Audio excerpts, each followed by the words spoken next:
What's going on, guys? We're back with a brand new video, and before this video starts, if you want to subscribe to this YouTube channel like 95 other people that watch this channel, what are you doing? We need to try to get that number to at least 50%. It's crazy that there's over 5,000 people that have watched this channel since I've been made it like 2 or 3 weeks ago. So thank you for everyone that has clicked on, and without further ado, let's get into the video. Alright, the first trade we're talking about in this video is the Jai Caldwell deal that the Bombers end up not having to give away a first round pick, I'm pretty sure, which is a W. And this bloke is actually even more like better for Essendon, is because they didn't have to give away a first round pick. This bloke is, I'm pretty sure he's like a big body mid, so even though you guys did not get Josh Dunkley, you guys got Jai Caldwell. That's a 21-year-old inside mid. He's actually a gun. Like, from his 11 games, he's shown highlights to actually be a gun footballer. So, and I talked about this the other day. I reckon that I did not want Essendon to actually trade away 6, 7, and 8. I want him to keep him, not go for Josh Dunkley, because they got Jai Caldwell. If they got Jai Caldwell and they kept all them picks, I reckon that was a W, and they did do that. It's a good job to Essendon. The next trade was the big fish. Jeremy Cameron ended up landing, after all speculation, to Geelong. And geez, I'm actually scared for my Saints, the team I go for, to verse this team, because how is anyone meant to stop a forward line with Jeremy Cameron and Tom Hawkins, with the delivery of people like Isaac Smith, Menengola, Duncan, Patrick Dangerfield, Selwood, Shaun Higgins, delivering the ball to these blokes? I reckon these blokes are probably flag favourites for next year. Great recruiting by Geelong. I reckon this was a shock to every football fan right here. Adam Treloar got traded to the Bulldogs and Josh Dunkley stayed. What type of world did anyone think this was going to happen? Everyone knew the Bulldogs were targeting Treloar, but everyone thought it was just a backup plan if they lost Josh Dunkley. And ended up saying that Josh Dunkley was off the table at the end for like 10 minutes to go, and then literally like the last minute of the trade period, next week comes out Adam Treloar got traded to the Bulldogs for pick 14. Pick 14 for a bloke that averaged 30 touches for the past like 5 years, which is absolutely ridiculous. So good get by the Bulldogs. Their midfield is looking scary for next year. Next up is arguably the steal of the trade period, which is Tom Phillips to Hawthorn for pick 65 standalone. What world was this ever a good idea by the Pies? Tom Phillips, that's like, he averages like 25 like disposals a game. He hasn't been playing on the wing due to Josh Dacos moving up there, but for pick 65, are you joking? Like, what are Collingwood doing? Ned Guy, man, he's a bit questionable. But Jesus, this bloke. Do you remember 2018 Tom Phillips? There was a game where I think he had dropped 35 touches and kicked 5 goals, which no ordinary footballer at the age of 22 is doing that. This bloke's 24 years old, so he's not like they're shipping him off for like, I don't get. If you think about this, Shaun Higgins at 32 years old, yeah, he's an All-Australian, or former All-Australian, but this bloke's 24 and arguably better than Shaun Higgins right now, and he got traded for pick 65. Yeah, the Pies are a bit questionable. Next up, we got Big Ben Brown to Melbourne.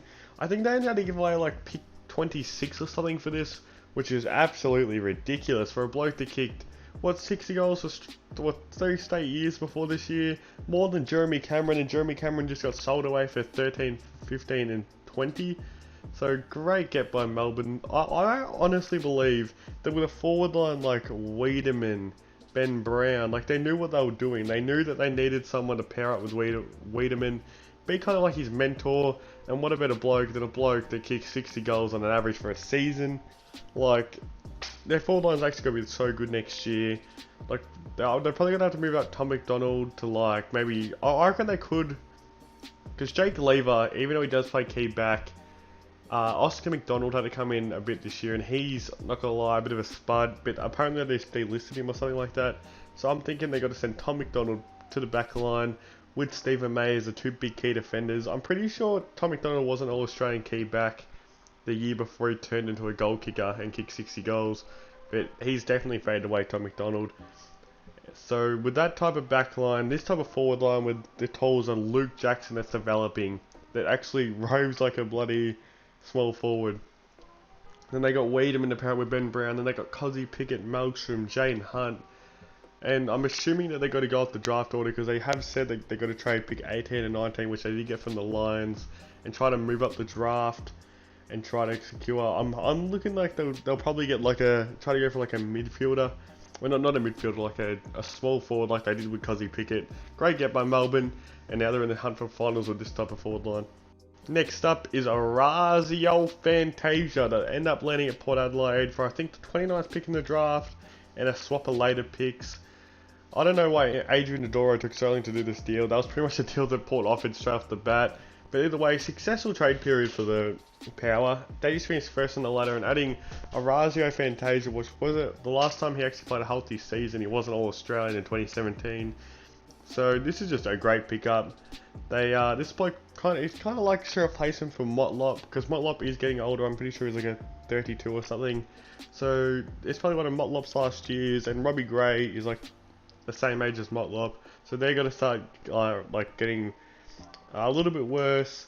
So this bloke can be the replacement with Zach Butters in the forward line, Connor Rosie. Even though I'm pretty sure Zach Butters and Connor Rosie probably will get put into the midfield next year, with Travis Boak getting older, Rockcliffe getting older, Ollie Wines is probably prime age. So yeah, this is great pickup, fits the age bracket, good job Power. Next up is a Jaden Stevens trade, and we have to give a round of applause for this trade by North Melbourne. They absolutely robbed, when I say robbed, they robbed Collingwood of Jaden Stevenson. Let's just remember 2018, he looked like, him to go in that forward line 2018 was absolutely ridiculous. When Jaden Stevenson played out the square, and no one could beat him in a one-on-one for some reason, even though he's 188 centimeters, but he roves like Cyril Rioli. This bloke's absolutely insane. And when I saw this trade pop up on my Instagram or my Twitter, I'm sitting there like, am I reading this trade alright? Like, is this a mock trade? Because everyone was saying, and rightly so, that nah, Jaden Stevenson won't get traded. It will just be a warning to Jaden Stevenson that he will get traded if he does continue to play bad.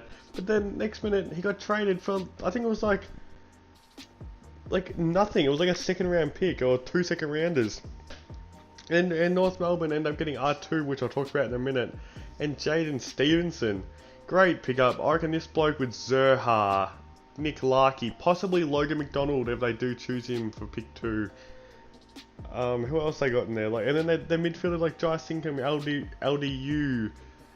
Like, this team is actually pretty good next year. I don't reckon they'll finish. They might finish bottom 4, but I reckon that these two blokes will not win wooden spoon with this type of team. This is one of the best successful trade periods that North have done in ages. Just round of applause for North. And then the man that went along with the Jaden Stevenson trade was R2. I'm not even going to try to attempt that last name because it's actually hard to say. But this is just a 20-year-old mid, 180 centimeters. He's built. He's absolutely. He's like the Flash on his feet. He's absolutely fast. He'll fit in perfectly with the timeline of the rebuild stage of North. This bloke, I can actually see him turn into an actual gun. He's got the speed, the physicality. He has the goals. Like, this bloke at 20 years old, and he was just a throw-in. They just threw him in in the Jaden Stevenson trade for pretty much nothing. The trade was already done, and then North had said, can we have R2 too? And they're like, you know what? You can have him, because we're having a fire sale. So this is a great pickup by North. Hopefully this bloke can play a lot of games next year, because the games that he played for Pies this season, he actually looked great. Next up is the man himself, snagged Higgins to the Saints. I was super hyped about this. I am currently a Saints fan. I always have been a Saints fan. And when I saw the home, this bloke used to go, I think the photo's been floated around of when he was at the 2009 Western Bulldogs Saints prelim, and he was screaming into the camera. That just shows, this is what the blokes you want to pick up at your football club. Blokes that love the club. Like, you don't see, unless he gets pushed out, like Jaden Stevenson and Trelaw, this bloke will never leave St Kilda just because he loves the club. Like, this is a great pickup. He fits the age bracket him and Dan Butler back together in the forward line. This bloke is pretty crafty around goals. Saints have said to Jack Higgins that they will run him in the midfield, which I'm actually very excited about because they've got Jay Gresham and Jack Higgins. They both kind of play similar, and pairing them together to rotate from midfield to forward, it should be nasty. It clears up, makes Jay Gresham actually be able to play midfield. I mean, actually play forward line next year because he's got to have to play midfield this season before he broke his back or something like that. But now that they got Brad Crouch and Jack Higgins, they can rotate to the midfield. Jay Gresham can go back to his prime position, also with Jack Billings. So great pickup by the Saints.